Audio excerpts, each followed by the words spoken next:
Selamat petang, salam sejahtera. Terima kasih karena bersama dengan saya di Nazlin Unity Channel. Apa kabar Anda semua?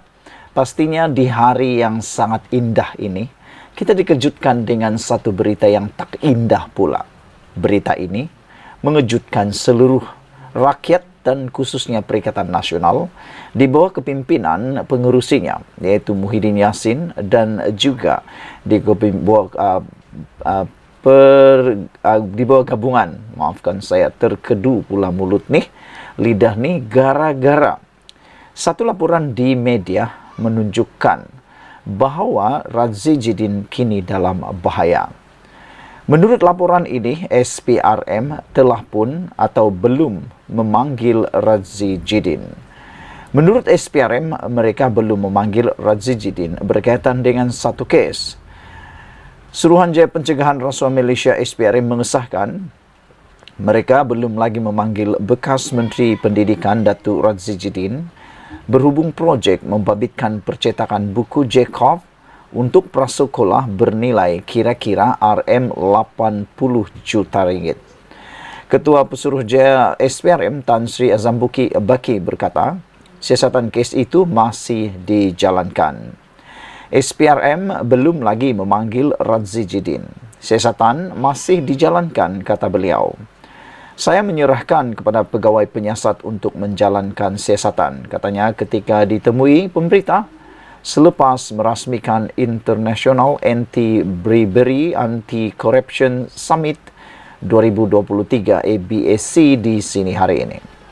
Turut hadir Ketua Pegawai Eksekutif Kumpulan ABAC Center of Excellence Sdn Bhd dan Kumpulan CRI Zafar Anjum dan Presiden Pertubuhan Anti Korupsi Malaysia Pakar Datuk Sri Samsuhun Baharin Muhammad Jamil.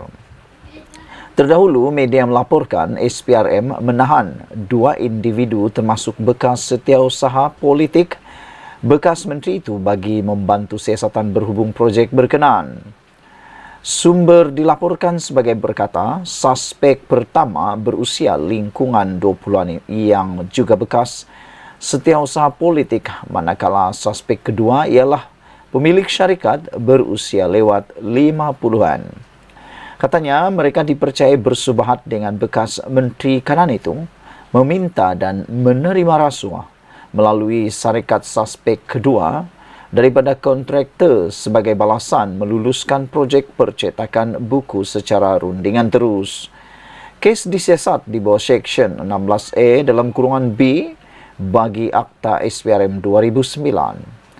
Dalam pada itu ditanya sama ada SPRM terbabit siasatan kes pengubahan wang haram membabitkan pengasas bersama dan pemegang saham sebuah syarikat penerbangan. Azam Baragi berkata, pihaknya tidak terbabit setakat ini.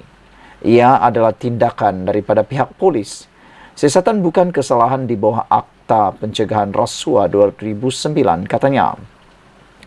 Pengasas bersama dan pemegang saham sebuah syarikat penerbangan bergelar Datuk bersama isteri dan anak lelaki ditahan polis bagi siasatan Akta Pencegahan Pengubahan Wang Haram, Pencegahan Pembiayaan Keganasan dan hasil daripada aktiviti haram. Semalam, seorang lagi individu iaitu pemegang saham iServe ditahan polis selepas disyaki terbabit kes sama. Pengarah Jabatan Siasatan Jayanaya Komersil JSJK Bukit Aman, Datuk Sri Ramli Muhammad Yusof berkata, setakat ini 12 kenderaan daripada 2 suspek, dokumen berkaitan syarikat, barang kemas 10, beg tangan mewah 8, jam tangan mewah 6, komputer riba 2 dan 1 CPU sudah pun dirampas. Sekian dulu untuk kali ini. Jangan lupa tinggalkan komen anda. Sila tekan butang subscribe. Malaysia kita punya, kita jaga sama-sama, cintai Malaysiaku dan kita jumpa lagi. Bye-bye. Selamat malam, salam sejahtera. Terima kasih karena bersama dengan saya di Nazlin Unity Channel. Pastinya pendedahan malam ini akan membuka minda anda. Persoalan pertama yang timbul ialah, adakah dengan pendedahan yang saya akan bacakan sebentar lagi ini menjadi petanda bahawa dalam PAS pun ada masalah yang sedang bergelumung? Adakah dalam PAS pun memang ada masalah dalaman yang sengaja disembunyikan? Dan adakah selama ini PAS hanya menuding jari kononnya parti orang, gabungan orang yang bermasalah, padahal mungkinkah PAS juga mempunyai masalah? Hal ini apabila Presiden PAS mengatakan jangan tebuk kapal, jatuh kerajaan PAS, Hadi ingatkan ahli. Peringatan ini seakan-akan memberikan satu gambaran, satu clue bahawa PAS turut mempunyai masalah dalaman. Namun apakah masalah dalaman itu pun kita tak tahu. Tapi yang kita tahu sekarang ini ialah semua jawatan yang ada di dalam PAS turut tidak dipertandingkan dalam mana-mana pertandingan baru-baru ini. Presiden PAS yaitu Hadi Awang berkata, sekalipun ada kelemahan di negeri yang diperintah PAS, semua ahli perlu bersama memperbaikinya, bukan mendedahkan kepada lawan. Presiden PAS Hadi Awang mengingatkan ahli parti tersebut tidak menjadi penebuk kapal untuk menjatuhkan kerajaan di perintah PAS. Kalau dalam kerajaan, bolehkah menebuk atap? Yang ini pula istilahnya lain digunakan oleh Hadi Awang, yaitu menebuk kapal. Katanya, sekalipun ada kelemahan di negeri yang diperintah parti itu, semua ahli perlu bersama memperbaikinya, bukan bertindak mendedahkannya kepada lawan. Jangan ada kalangan ahli menjadi penebuk kapal. Kita kena pertahan negeri kita perintah, kata beliau. Kelemahan kita tolong jangan dedah kepada lawan. Pemimpin cawangan, kawasan juga perlu bantu wakil rakyat, parlimen dan Dewan Undangan Negeri yang menang. Begitu juga kawasan wakil rakyat lemah pun perlu dibantu. Ini penting untuk meneruskan kerajaan kita perintah, katanya dalam ucapan penggulungan Muktamar PAS kali ke-69. Sementara itu, Hadi berkata PAS tidak akan menjadi zalim atau mengamalkan sikap belas dendam selepas menjadi kerajaan, dan ia dibuktikan di 4 negeri, kata beliau lagi. Beliau mengatakan bahawa kita tidak akan jadi zalim, tidak akan belas dendam. Ini diajar Islam, Nabi. Kita sabar, anggaplah itu pendidikan dalam perjuangan, kata Hadi Awang lagi. Kata beliau, kita mesti buktikan di negeri kita bahawa kita tidak zalim. Kita nak kerajaan adil kepada semua rakyat, sama ada mereka yang menyokong atau membangkang kita, kata beliau lagi. Sementara itu, Hadi turut mencabar kerajaan membentras isu kaum, agama dan institusi dirajat 3R yang sebenar. Ambil tindakan kepada mereka yang mencabar undang-undang syariah, fatwa, rasul, mencabar raja yang menjadi ketua agama dan mencabar umat Islam, kata beliau. Ini tak boleh dibiarkan, kita wajib bangkit menentang. Inilah 3R yang sebenar, yang tidak boleh dicabar. Kita akan bertindak kepada mereka yang mencabar perkara ini, kata beliau. Bagaimana kita nak bertindak? Tunggu dan lihat, katanya. Memberi amaran, PAS pernah menggerakkan himpunan membantah konvensyen antarabangsa mengenai penghapusan segala bentuk diskriminasi kaum dan tidak mustahil akan mengulanginya. Sekian dulu untuk kali ini. Jangan lupa tinggalkan komen Anda, tekan butang subscribe. Malaysia kita punya, kita juga sama-sama cintai Malaysiaku. Bye-bye.